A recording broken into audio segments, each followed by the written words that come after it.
Hello, ഇന്നത്തെ നമ്മുടെ recipe പുട്ടാണ്. അപ്പോൾ സാധാരണ എല്ലാവരും അരി ഉപയോഗിച്ചിട്ട് ഗോതമ്പ് ഉപയോഗിച്ചിട്ടെല്ലാം പുട്ട് തയ്യാറാക്കാറുണ്ട്. വളരെ കുറവായിരിക്കും നമ്മൾ റവ ഉപയോഗിച്ചിട്ട് പുട്ട് തയ്യാറാക്കുന്നത്. അപ്പോൾ എൻ്റെ ഒരു പേഴ്സണലി ഉള്ളൊരു ഇതെന്താണെന്ന് വെച്ചാൽ ഏറ്റവും ടേസ്റ്റി ആയിട്ടുള്ളൊരു പുട്ട് എന്ന് പറയുന്നത് ഞാൻ കഴിച്ചതിൽ റവ പുട്ടായിട്ടാണ് എനിക്ക് തോന്നിയത്. അപ്പോൾ റവ പുട്ട് അധികം പേര് ഉണ്ടാക്കാറുണ്ടാവില്ല. അപ്പോൾ കുറച്ചും കൂടി നല്ല ടേസ്റ്റാണ് കേട്ടോ കഴിക്കാൻ വേണ്ടിയിട്ട്. അപ്പോൾ അതെങ്ങനെയാണ് തയ്യാറാക്കാന്നുള്ളത് നമുക്ക് വീഡിയോ കാണാം. അരിയോ അരിപ്പൊടിയോ ഒന്നും ഇല്ലാത്ത സമയത്ത് നമ്മുടെ അടുത്ത് റവ ഉണ്ടെന്നുണ്ടെങ്കിൽ രാവിലത്തെ ബ്രേക്ക്ഫാസ്റ്റിന് നമുക്ക് നല്ല അടിപൊളി ഒരു റവ പുട്ട് തയ്യാറാക്കിയെടുക്കാം. അപ്പോൾ നമുക്ക് വീഡിയോയിലോട്ടേക്ക് പോകാം. അപ്പോൾ ആദ്യം തന്നെ ഈ ഒരു ബൗളിലേക്ക് ഞാൻ 1.5 കപ്പ് റവയാണ് ആഡ് ചെയ്ത് കൊടുക്കുന്നത്. 1.5 കപ്പിന് നമുക്ക് 2 കുറ്റി പുട്ടെല്ലാം തയ്യാറാക്കിയെടുക്കാൻ പറ്റും. പിന്നെ ഓരോരുത്തരുടെ കുറ്റിയുടെ വലുപ്പം അനുസരിച്ചിരിക്കും കേട്ടോ അതല്ലോ. അപ്പോൾ ഞാനൊരു 1.5 കപ്പ് റവ ഇപ്പോൾ ഇതിലേക്ക് ആഡ് ചെയ്ത് കൊടുത്തിട്ടുണ്ട്. ഇത് വറുത്ത റവയാണ്. നിങ്ങൾക്ക് വറുക്കാത്ത റവ ഉള്ളതാണെങ്കിൽ ജസ്റ്റ് ഒന്ന് വറുത്തെടുക്കുകയാണെങ്കിൽ കുറച്ചും കൂടി ടേസ്റ്റി ആയിരിക്കും. അപ്പോൾ ഇതിലേക്ക് ഞാൻ ആവശ്യത്തിനുള്ള ഉപ്പും കൂടി ഇട്ട് കൊടുത്തിട്ടുണ്ട്. ഇനി നമുക്ക് ഇത് ജസ്റ്റ് ഒന്ന് മിക്സ് ചെയ്തെടുക്കാം. ഇനി നമ്മൾ ഇത് സാധാരണ നമ്മൾ പാക്കറ്റിൽ വാങ്ങുന്ന അരിപ്പൊടി ഒരു തരിതരിപ്പല്ല ഉണ്ടാകുക, അതുപോലെ തന്നെയാണ് നമ്മുടെ റവയും ഉണ്ടാകുക. അപ്പോൾ ഇതൊരു ഇളം ചൂടുള്ള വെള്ളത്തിലാണ് ഞാൻ കുഴച്ചെടുക്കുന്നത്. നിങ്ങൾക്ക് ഇതിലേക്ക് വേണമെങ്കിൽ 1 ടേബിൾ സ്പൂണോളം ഗീ വേണമെങ്കിൽ യൂസ് ചെയ്യുക. അപ്പോൾ അത് കുറച്ചും കൂടി ടേസ്റ്റി ആയിരിക്കും കഴിക്കാൻ. അപ്പോൾ ഞാനിപ്പോൾ ഇവിടെ ഗീ ഒന്നും യൂസ് ചെയ്യുന്നില്ല. ഞാനിപ്പോൾ 1/2 കപ്പ് വെള്ളത്തിലാണ് ഇതിപ്പോൾ കുഴച്ചെടുക്കുന്നത്. സാധാരണ നമ്മൾ അരിപ്പുട്ട് എങ്ങനെയാണോ കുഴച്ചെടുക്കുക അതേ രീതിയിൽ തന്നെയാണ് ഇതും കുഴച്ചെടുക്കേണ്ടത്. പക്ഷേ റവ വെള്ളം വലിച്ചെടുക്കുന്നുള്ള കാര്യം അറിയാലോ. അപ്പോൾ നമ്മൾ ഇത് ഡ്രൈ ആയി പോകുന്നേരം കുറച്ച് വെള്ളം ഇങ്ങനെ ഇടയ്ക്ക് ഒന്ന് തളിച്ചു കൊടുത്തിട്ടൊന്ന് കുഴക്കണം. അതുപോലെ തന്നെ നമ്മൾ പുട്ടിൻ്റെ കുറ്റിയിൽ ഇട്ടിട്ട് തയ്യാറാക്കി എടുക്കുന്ന സമയത്ത് ഇത് ബാക്കിയുള്ളത് അടച്ച് വെക്കൽ നിർബന്ധമാണ്. അല്ലാന്നാണെങ്കിൽ അത് ഡ്രൈ ആയി പോകും. നിങ്ങൾക്ക് ഡ്രൈ ആയിട്ട് തോന്നുകയാണെങ്കിൽ കുറച്ചും കൂടി വെള്ളം ഒഴിച്ചിട്ട് ജസ്റ്റ് ഒന്ന് ഇങ്ങനെ കുഴച്ചെടുത്താൽ മതി. വേറെ പണിയൊന്നുമില്ല. സാധാരണ പുട്ട് ഉണ്ടാക്കുന്നത് പോലെ തന്നെ. പക്ഷേ അരിപ്പുട്ടിന് പകരം നമ്മൾ റവ പുട്ട് കഴിക്കുന്നത് മാത്രമേ ഉള്ളൂ.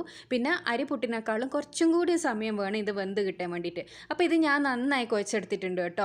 ഇനി ഞാനിതൊരു 10 മിനിറ്റ് അടച്ച് വെക്കുന്നുണ്ട്. 10 മിനിറ്റ് അടച്ച് വെച്ചാൽ നല്ല കറക്റ്റ് ടെക്സ്ചറായിട്ട് ഇത് കിട്ടും. ഇനി നിങ്ങൾ അടച്ച് വെക്കുന്നില്ലെങ്കിൽ കുഴപ്പമൊന്നുമില്ല. ഞാനിപ്പോൾ ഇതിവിടെ ഒരു 10 മിനിറ്റ് ഒന്ന് റെസ്റ്റ് ചെയ്യാൻ വേണ്ടി വെക്കുന്നുണ്ട്. ആ സമയത്ത് ഇത് കുറച്ചും കൂടി ഒന്ന് അതിലുള്ള വെള്ളമെല്ലാം കുറച്ചും കൂടി ഒന്ന് അബ്സോർബ് ആയിട്ട് കിട്ടും. ആ സമയത്ത് നിങ്ങൾക്ക് ഡ്രൈ ആയി തോന്നുകയാണെങ്കിൽ കുറച്ചും കൂടി ഒന്ന് വെള്ളം ഒഴിച്ചിട്ടൊന്ന് കുഴച്ചെടുത്താൽ മതി. അപ്പോൾ ഞാനൊരു 10 മിനിറ്റിന് ശേഷം ഇതൊന്ന് തുറന്നു നോക്കുകയാണ്. ഇപ്പോൾ നമ്മുടെ നേരത്തേനേക്കാളും കുറച്ചും കൂടി ഒരു പൊടിയായിട്ട് ഇത് വന്നിട്ടുണ്ട്. ഞാൻ പറഞ്ഞില്ല റവ വെള്ളം വലിച്ചെടുക്കും എന്നുള്ളത്. അപ്പോൾ ഈ ഒരു ഇത് പരുവാണ് നമുക്ക് വേണ്ടത്. അത് പിടിക്കും ഒരു ബോൾ പോലെ നമുക്ക് കിട്ടിയാൽ അതിൻ്റെ ഇത് പെർഫെക്റ്റ് ആയിട്ടുണ്ട്. ഇത് നന്നായിട്ട് തന്നെ കിട്ടും. അപ്പോൾ ഇനി നമുക്കിതൊരു പുട്ടുകുറ്റിയിലേക്ക് നിറക്കാം. അപ്പോൾ ആദ്യം തന്നെ നമുക്ക് പുട്ടിൻ്റെ ചില്ലിട്ട് കൊടുക്കാം. അപ്പോൾ പുട്ട് തയ്യാറാക്കുമ്പോൾ ഒപ്പം ചില്ലിടാൻ വേണ്ടി മറക്കരുത്. അപ്പോൾ സാധാരണ പുട്ടുണ്ടാക്കുന്നത് പോലെ തന്നെ ആദ്യം നമുക്ക് കുറച്ച് തേങ്ങ ഇതിലേക്ക് ആഡ് ചെയ്ത് കൊടുക്കാം. അതിനുശേഷം നമ്മുടെ റവ ആഡ് ചെയ്ത് കൊടുക്കുക. പിന്നെ ഞാൻ പറഞ്ഞല്ലോ നമ്മളിത് തയ്യാറാക്കുമ്പോൾ ശ്രദ്ധിക്കേണ്ട ഒരു കാര്യം എന്താണെന്ന് വെച്ചാൽ നമ്മൾ ആ ഒരു പൊടി എപ്പോഴും അടച്ച് വെക്കാൻ വേണ്ടിയിട്ട് നോക്കണം. അല്ലെങ്കിൽ അത് പെട്ടെന്ന് ഡ്രൈ ആയി പോകും. വെള്ളം നന്നായിട്ട് തന്നെ റവ വലിച്ചെടുക്കും. അപ്പോൾ അതിനനുസരിച്ചിട്ട് നിങ്ങൾ വെള്ളം ഒഴിച്ചിട്ട് കുഴച്ച് കൊടുക്കണം.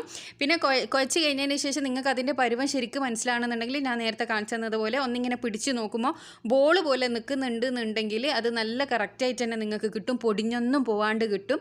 അധിക പേർക്കും പുട്ട് പൊടിഞ്ഞു പോകുന്നതിൻ്റെ കാരണം വെള്ളത്തിൻ്റെ കുറവ് കൊണ്ടാണ്. അപ്പോൾ വെള്ളം കുറവാണെങ്കിൽ പെട്ടെന്ന് പുട്ട് പൊടിഞ്ഞു പോകും. അപ്പോൾ ഒരു കുറ്റിയെല്ലാം ഉണ്ടാക്കിയിട്ട് നിങ്ങൾക്ക് പുട്ട് പൊടിഞ്ഞു പോകുന്നുണ്ട് എന്നുണ്ടെങ്കിൽ നിങ്ങൾ കുറച്ചും കൂടി വെള്ളം ഒഴിച്ചിട്ട് അതൊന്ന് കുഴച്ചെടുത്താൽ പുട്ട് നന്നായിട്ട് തന്നെ കിട്ടും. പുട്ടിൽ വെള്ളം കുറഞ്ഞു പോയാലും കൂടിപ്പോയാലും ഇടങ്ങാറാണ്.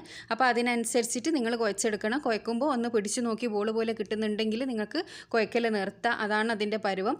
അപ്പോൾ ഞാനിതാ അരിപ്പൊടിയും തേങ്ങയും നമ്മുടെ റവയും തേങ്ങയും ഇട്ടിട്ട് നമ്മുടെ പുട്ട് ഇവിടെ റെഡിയാക്കി എടുത്തിട്ടുണ്ട്. അപ്പോൾ അവസാനത്തെ ലെയറായിട്ട് നമുക്ക് മേലെ കുറച്ചും കൂടിയും തേങ്ങയും കൂടി ഇട്ട് കൊടുക്കുക. അപ്പോൾ നമ്മുടെ ഒരു കുറ്റി പുട്ട് ഞാനിവിടെ റെഡിയാക്കിയിട്ടുണ്ട്. ഇനി ഇതൊന്ന് വേവിച്ചെടുക്കണം. സാധാരണ നമ്മൾ ഗോതമ്പിൻ്റെ പുട്ടും അരിപ്പുട്ടും ഉണ്ടാക്കുന്നതിനേക്കാളും കുറച്ച് വേവ് കൂടുതലാണ് റവ പുട്ടിന്.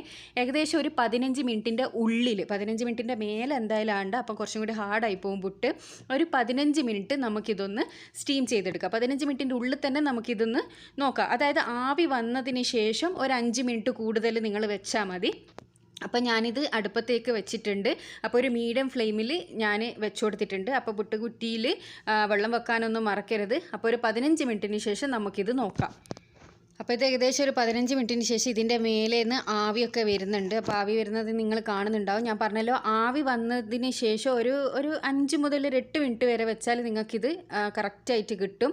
അപ്പോൾ ഇതാ ഞാനിതിന് ഒരു പ്ലേറ്റിലേക്ക് മാറ്റിയെടുക്കുകയാണ്. നല്ല അടിപൊളിയായിട്ട് തന്നെ നമുക്ക് പുട്ട് കിട്ടിയിട്ടുണ്ട്. ഞാൻ പറഞ്ഞല്ലോ, നല്ല ടേസ്റ്റാണ് ഈ പുട്ട് കഴിക്കാൻ. പിന്നെ ഇതിൻ്റെ ഒരു പ്രത്യേകത എന്താണെന്ന് വെച്ചാൽ, നമ്മൾ സാധാരണ മറ്റേ ചട്ടിനി ഉണ്ടാക്കൂലേ, ചട്ടിനിക്ക് പോലും ഈ ഒരു പുട്ട് കഴിക്കാൻ വേണ്ടിയിട്ട് നല്ല ടേസ്റ്റാണ്. നമ്മൾ സാധാരണ ഉഴുന്നിൻ്റെ ദോശ ഉണ്ടാക്കുന്ന സമയത്ത് ഉണ്ടാക്കുന്ന ആ ഒരു ചട്നി ഉണ്ടല്ലോ, അത് ഈ പുട്ടിന് കൂട്ടി കഴിക്കാൻ നല്ല ടേസ്റ്റാണ്. അപ്പോൾ ഒരു ചട്നി ഉണ്ടെങ്കിൽ പോലും നമുക്ക് ഈ പുട്ട് കഴിക്കാൻ പറ്റും.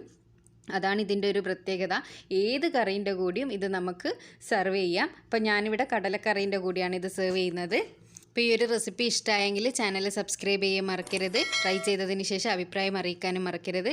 അടുത്ത നല്ലൊരു വീഡിയോ ആയിട്ട് വീണ്ടും കാണാം. Thanks for watching.